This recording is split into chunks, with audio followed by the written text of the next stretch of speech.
Sharma horror stories. नमस्कार दोस्तों, स्वागत है आप सभी का एक और नई भूतिया कहानी के साथ।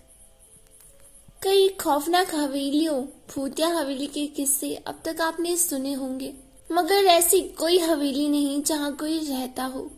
इसलिए दास्तान कितनी सच है और कितनी झूठ, ये शक हमेशा बना रहता है।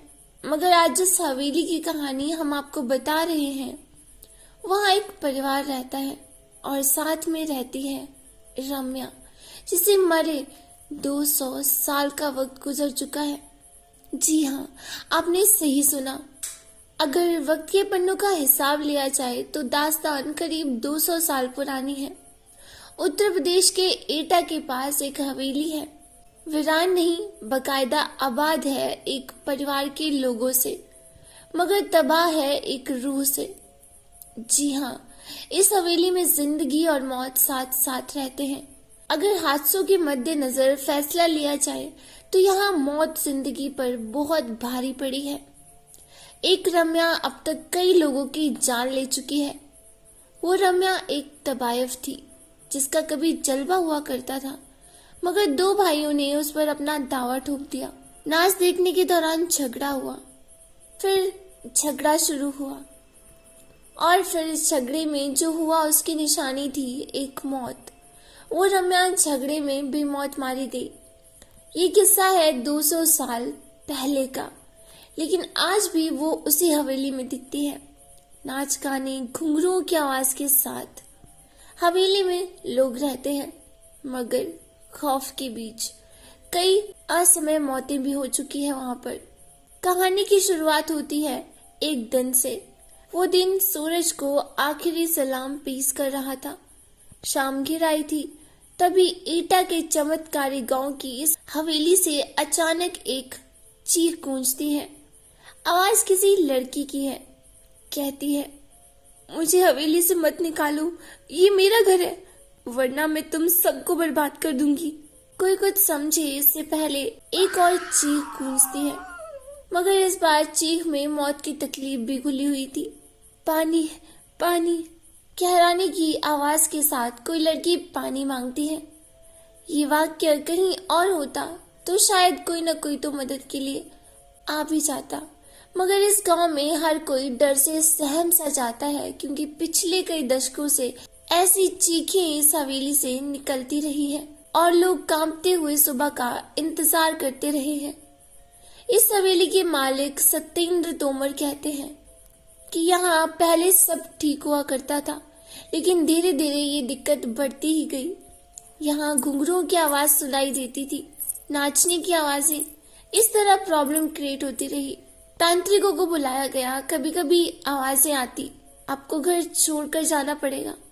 इस तरह से हम लोगों को डर लगने लगा। हम लोग खौफ के साए में जीने लगे। लेकिन सवाल ये था कि आखिर कौन है ये लड़की और इसका इस घर से क्या रिश्ता है? क्यों दिन ढलते ही इस हवेली के पास से होकर गुजरने वाले रास्तों पर कब्रिस्तान सा सन्नाटा पसर जाता है और एक अजीब अनमनी सी लड़की इस हवेली में भटकती दिखाई देती है।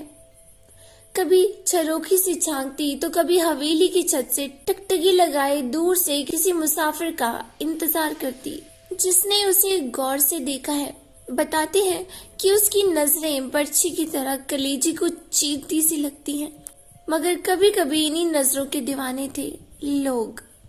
वो जहाँ खड़ी होती थी उसी के आसपास खड़े होकर लोग उसका दीदार करना चाहते थे। जिस घर में वो रहती थी उसकी खिड़की पर लोगों की नजरें टकटकी लगाए रहती थी।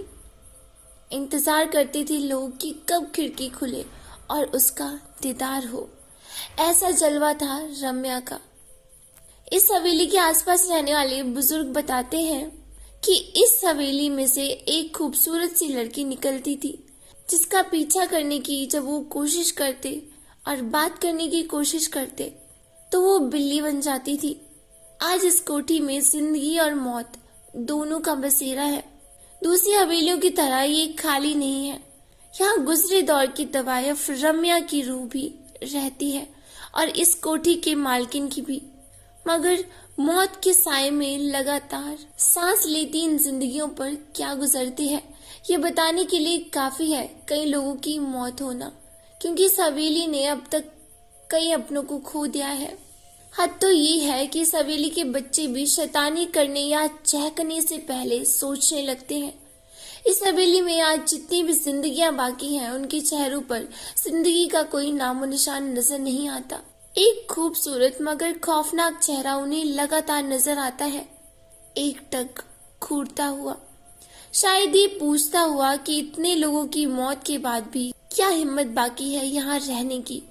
मगर रम्या आखिर क्यों इंतकाम की आग में झुलस रही है? क्यों उसे मासूम बच्चों पर भी तरस नहीं आता? क्या हुआ था उसके साथ? रम्या बाई, उसकी पायल जब चमकती थी तो लोग दीवाने हो जाया करते थे।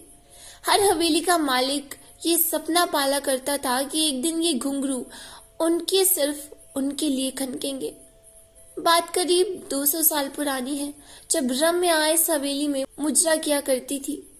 रम्या के दीवानों में इसी इलाके के 2 सगे भाइयों का नाम भी शुमार हुआ करता था, जो तकरीबन हर शाम उसी के पास गुजारा करते थे। मगर रम्या उस बला का नाम था जिसकी खूबसूरती और हुनर के आगे क्या रिश्ते और क्या नाते, पल भर में सब बिखर जाते थे। और यही हुआ उन दोनों भाइयों के साथ। रम्या को लेकर दोनों इस कदर जज्बाती हुए कि एक दूसरे की ही जान के दुश्मन बन गए। और जब रम्या ने बेकाबू हालात काबू में करने की कोशिश की तो गुस्से से लहराता एक खंजर रम्या के ही शरीर में उतर गया। दरअसल ये कहा जाता है कि दोनों भाइयों की लड़ाई में रम्या बीच बचाव करने आ गई थी। वो चाहती थी कि दोनों में खून खराबा ना हो, लेकिन हुआ इसके ठीक उल्ट। खून तो हुआ, लेकिन उन दोनों भाइयों में से किसी का नहीं, बल्कि रम्या का, जिसका कोई कसूर नहीं था। अगर कोई कसूर था तो वो थी उसकी खूबसूरती, कसूर था तो उसकी दीवानगी का, और कसूर था तो उसकी मचलती कमर और बलखाती चाल का, जिस पर वहां से 7 कोस दूर तक वाले भी खींचे चले आते थे। लेकिन आज उसी खूबसूरती पर 2 भाई ऐसे टूटे कि आपस में भिड़ गए और खंजर रम्या के सीने में घुस गया। वो खंजर बहुत गहरा जख्म छोड़ गया था। जिंदगी की सांसें उसकी टूटी हुई पायल के घुंघरुओं की तरह बिखरती जा रही थी। मौत दस्तक दे चुकी थी, और फिर रम्या के साथ ही नाच गाना, मस्ती टिटोली, सब कुछ खत्म हो गया था उसकी मौत के साथ ही।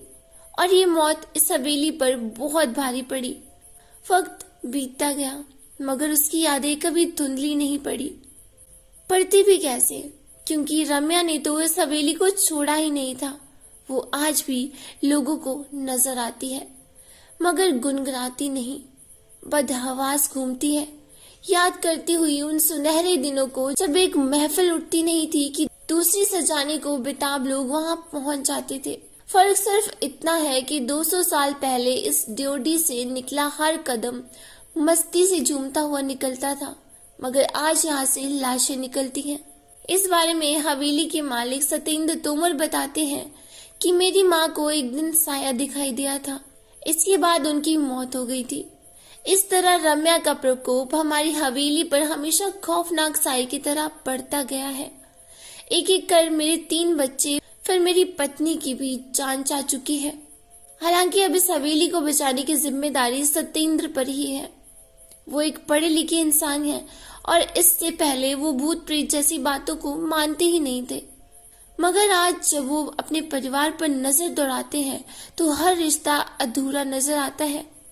वो जिंदा है मगर पत्नी नहीं रही, कोई बच्चा जिंदा है तो माँ मर चुकी है, भाभी है मगर भाई जान गंवा चुका है। कहते हैं कि तोमर परिवार से पहले इस हवेली में गुप्ता परिवार रहा करता था। लगातार हुई मौतों ने गुप्ता परिवार को इतना तोड़ दिया कि उन्होंने कौड़ियों के दाम ये हवेली बेच दी।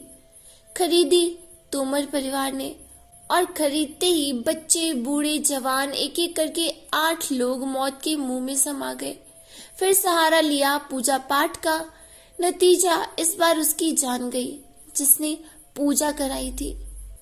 इस हवेली के बारे में पुरानी मालकिन आखिर क्या सोचती हैं, इस बारे में पुरानी मालकिन उमावती गुप्ता बताती हैं कि आगरा रोड पर बसा चमत्कारी गांव वक्त के पलों को बुनते बुनते आज तकरीबन 200 साल गुजार चुका है, लेकिन उस हादसे के बाद यहाँ कुछ नया नहीं हुआ सिवाय रम्या की दास्तान के, जो यहाँ के ताने बाने में बुन सी गई है, कुछ इतनी शिद्दत से कि बकायदा नजर भी आती है, अनमनी सी भटकती हुई हवेली के बाहर भी और अंदर भी। नतीजन इसके मालिक इसे बेच देना ही बेहतर समझते रहे। यही वजह है कि आज इस हवेली में किसी के चेहरे पर रौनक नजर नहीं आती। बच्चे गुमसुम से रहते हैं, बड़े जैसे बस जिंदा हो, घर घर सा नहीं लगता, और लगे भी तो कैसे, क्योंकि घर ने उन्हें कभी अपनाया ही नहीं, अलबत्ता छीना जरूर उनके तमाम अपनों को। अचानक रम्या का सच क्या है हम नहीं कह सकते। हाँ, इतना जरूर कह सकते हैं कि यहाँ रहने वाले दोनों परिवारों में बेहिसाब बेवजह मौतें हुई हैं, और अगर ये सब कुछ इत्तेफाक है तो यकीनन बहुत खौफनाक इत्तेफाक है, शायद रम्या के खौफ से कहीं ज्यादा खौफनाक। सो फ्रेंड्स, ये थी हमारी आज की सच्ची डरावनी खौफनाक कहानी। आई होप आपको ये कहानी पसंद आई होगी। अगर पसंद आई हो तो प्लीज इस वीडियो को लाइक करना, शेयर करना, और हाँ, मेरे चैनल को जरूर सब्सक्राइब करना ऐसी ही और खौफनाक भूतिया कहानियां सुनने के लिए। तो मिलते हैं अगली वीडियो में किसी ऐसी ही सच्ची खौफनाक कहानी के साथ।